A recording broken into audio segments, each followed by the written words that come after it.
Visakha steel ప్లాంట్లో జరిగిన ఘోర ప్రమాదం తీవ్ర విషాదాన్ని మిగిల్చింది. ప్లాంట్లోని SMS2 విభాగంలో వేడెక్కిన లోహంతో కూడిన హాట్ మెటల్ బకెట్లు కూలిపోవడంతో కరిగిన ఇనుము పలువురు కార్మికులు మంటల్లో చిక్కుకోవడానికి కారణమైంది. ప్రమాదంలో 9 మంది కార్మికులు మృతి చెందగా మరికొందరు తీవ్ర గాయాలతో ఆసుపత్రిలో చికిత్స పొందుతున్నారు.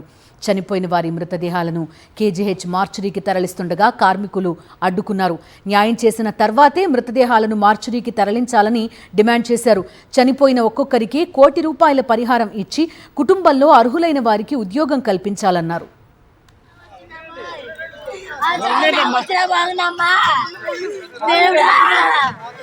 ఏ పాపం చేసుకున్నాను తండ్రి. ఉక్కు నగరాన్ని విషాదంలో ముంచెత్తిన ఈ ప్రమాదం స్టీల్ ప్లాంట్ భద్రతపై మరోసారి ప్రశ్నలు లేవనెత్తుతోంది. విశాఖ స్టీల్ ప్లాంట్లో కరిగిన ఇనుము ఒక్కసారిగా కారిపోవడంతో అక్కడ పనిచేస్తున్న పలువురు ప్రాణాలు కోల్పోగా మరికొందరు తీవ్రంగా గాయపడ్డ ఘటన కార్మికుల కుటుంబాల్లో విషాద ఛాయలు నింపింది. ఘటనా స్థలంలో సహాయక చర్యలు కొనసాగుతుండగా అధికారులు పూర్తి వివరాలు సేకరిస్తున్నారు. విశాఖ స్టీల్ ప్లాంట్లో లిక్విడ్ స్టీల్తో బీమ్స్ తయారు చేసే ప్రాంతంలో ఘటన జరిగింది. Vizag steel plant ladle blast కావడం ఇదే ఫస్ట్ టైం అని కార్మిక సంఘాలు చెబుతున్నాయి. ప్రమాద సమయంలో 150 టన్నుల లిక్విడ్ స్టీల్ ఉందని కార్మికులు తెలిపారు. విశాఖ స్టీల్ ప్లాంట్ ఘటనలో 9 మంది మృతి చెందగా 8 మందిని అధికారులు గుర్తించారు. మృతుల్లో 5 ఉద్యోగులు, 3 కాంట్రాక్ట్ సిబ్బంది ఉన్నారని తెలిపారు. మృతి చెందిన వారు Bhanukumar, GV Apparao, M Krishna, Ramana, K Prabhakar, Gold Kumar, Trinath, అప్పలరాజుగా గుర్తించారు. ఇంకో మృతదేహాన్ని గుర్తించే పనిలో ఉన్నారు అధికారులు. విశాఖ స్టీల్ ప్లాంట్ ఘోర ప్రమాదంలో గాయపడ్డ 6 కార్మికులను అధికారులు గుర్తించారు. ఘటనలో గాయపడ్డ మల్లికార్జున, శ్రీనివాసరావు, సత్యానంద్, పైడి రాజు, అర్జున అప్పారావు, సూరిబాబును ఆసుపత్రికి తరలించి చికిత్స అందిస్తున్నారు. స్టీల్ ప్లాంట్ను ప్రభుత్వం పట్టించుకోకపోవడం వల్లనే ప్రమాదాలు జరుగుతున్నాయని కార్మిక సంఘాల నాయకులు ఆగ్రహం వ్యక్తం చేస్తున్నారు. కార్మికులపై పని ఒత్తిడి పెట్టి యాజమాన్యం తీవ్రంగా వేధిస్తోందని మండిపడుతున్నారు. మరింత సమాచారం మా ప్రతినిధి నాయుడు అందిస్తారు. విశాఖ స్టీల్ ప్లాంట్ లో జరిగిన ఘోర ప్రమాదం గురించి మనతో మాట్లాడడానికి స్టీల్ ప్లాంట్ యూనియన్ నాయకులు ఉన్నారు. సార్, ఈ రోజు ప్రమాదం జరిగి సుమారు 10 మంది చనిపోయారని సమాచారం అందుతుంది. అసలు ఈ ప్రమాదం కారణం ఏంటి? ఎక్కడి ప్రమాదం జరిగింది? పూర్తిగా స్టీల్ ప్లాంట్ లో భద్రతా వైఫల్యం అనేది కళ్ళకు కట్టినట్టు కనపడతా ఉంది. ఈరోజు 4 గంటలకు జరిగిన SMS లో భారీ పేలుడు సందర్భంగా 8 మంది చనిపోవడం జరిగింది. 8 మంది కూడా గుర్తుపట్టలేని విధంగా కాలిపోయారు. అదే సందర్భంలో ఆ చుట్టుపక్కల ఉన్న ఆ మిషన్ దగ్గర ఉన్న అందరూ కూడా ఏదో మేరకు హాట్ బర్న్స్ అవడం జరిగింది. పైకి చిన్న కనిపించిన బర్న్స్ అవి స్టీల్ సంబంధించిన బర్న్స్ కాబట్టి లోపలికి వెళ్తాయి.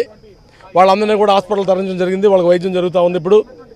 ఇప్పుడు 8 బాడీలని బర్న్స్ మన మార్చికి తీసుకురావడం జరిగింది. ఈ సందర్భంగా మేము తెలియజేస్తా ఉన్నాం, ఢిల్లీ నుంచి పెద్దలు మేము ఇంత ఉత్పత్తి చేసాం, అంత ఉత్పత్తి చేసాం, విశాఖపట్నం స్టీల్ ప్లాంట్ చూసి నేర్చుకోండి అని చెప్పేసి బాకాలు కొడుతున్నారు. ఢిల్లీ నుంచి వారు రావాలి, చెప్పాలి దీని సమాధానం. ప్రభుత్వాల తాలూకా నిర్లక్ష్యానికి, యాజమాన్య తాలూకా నిర్లక్ష్యానికి వైజాగ్ స్టీల్ ప్లాంట్లో 8 మంది కార్మికులు అసూలు బాశారు. ఇది పూర్తిగా ప్రభుత్వాలు, యాజమాన్యం తాలూకా నిర్లక్ష్యం తప్ప ఇంకోటి కాదని చెప్పి స్పష్టంగా మేము చెప్పదలుచుకున్నాం. ఎందుకంటే స్టీల్ సెక్రటరీ గతంలో విశాఖపట్నం వచ్చి ఈ పరిశ్రమ ఏర్పడి దశాబ్దాలు గడుస్తూ ఉంది.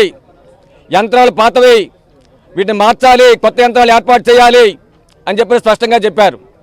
అయినా సరే ఇంతవరకు కేంద్ర ప్రభుత్వం కానీ కూటమి ప్రభుత్వం కానీ ఎటువంటి చర్యలు తీసుకోకుండా ఈరోజు ఈ ప్రమాదాలు కారణమవుతూ ఉన్నాయి. యంత్రాల మరమ్మతులు, కొత్త యంత్రాలు ఏర్పాటు చేయకపోవడం, వీటి కారణంగానే ఈరోజు ప్రమాదాలు జరుగుతూ ఉన్నాయి. వీటి కారణంగానే కార్మికులు అసూలు బాస్తూ ఉన్నారు. కాబట్టి దీనికి కారణమైనటువంటి యాజమాన్యాన్ని ప్రభుత్వాన్ని శిక్షించాలని చెప్పి మేము డిమాండ్ చేస్తున్నాం. ప్రమాదంలో మరణించినటువంటి కార్మికులకు తన కుటుంబాల సంతాపం తెలియజేస్తూ ప్రతి కుటుంబానికి ₹1 కోటి పరిహారం ఇవ్వాలి. ప్రతి కుటుంబాల నుంచి ఒక మనిషికి పర్మనెంట్ ఉద్యోగం ఇవ్వాలని చెప్పి మేము డిమాండ్ చేస్తున్నాం. దీంతో పాటు పరిశ్రమలో యంత్రాలు మార్చాలి, కొత్త యంత్రాలు ఏర్పాటు చేయాలి. కార్మికులు ఉద్యోగ భద్రతతో పాటు ప్రాణాల భద్రత కల్పించాలని డిమాండ్ చేస్తున్నాం. లేని పక్షంలో యాజమాన్యం గుణపాఠం తప్పదని చెప్పి హెచ్చరిస్తా ఉన్నాం. దీనికి యాజమాన్యం ప్రభుత్వాల భద్రత లోపమే దీనికి కారణం. ఏ సేఫ్టీ లేకుండా మ్యాన్ పవర్ను తగ్గించి ఇప్పుడు 8 మంది ప్రాణాలు కోల్పోవడానికి కారకులైన ప్రభుత్వం కానివ్వండి, యాజమాన్యం తప్పకుండా దీనికి జవాబు చెప్పాలి. ఈ కొంతమంది నాయకులు తెలుసో తెలియదో మాట్లాడతారో తెలియదు, కానీ ఇక్కడ కార్మికుడు పని చేయటం లేదు, ఆటలాడుకుంటున్నారనే ఉద్దేశంతో వాళ్ళు మాట్లాడుతున్నారు. ఈరోజు పని చేయకపోతే ఉత్పత్తి ఎలా వస్తుంది?